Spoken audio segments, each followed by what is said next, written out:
all of the way.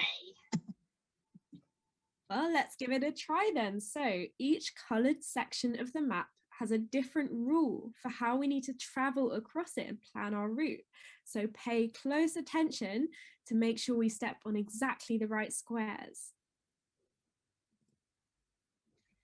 So here is our first section of the map, our blue section.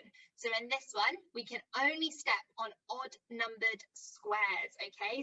And we can only step on ones that are directly above, next to, or below the ones we are standing on. So we can't move diagonally.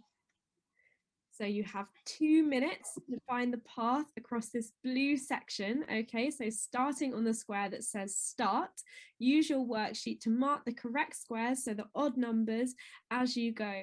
And then give us a big thumbs up again when you're finished so that we know you're done, okay?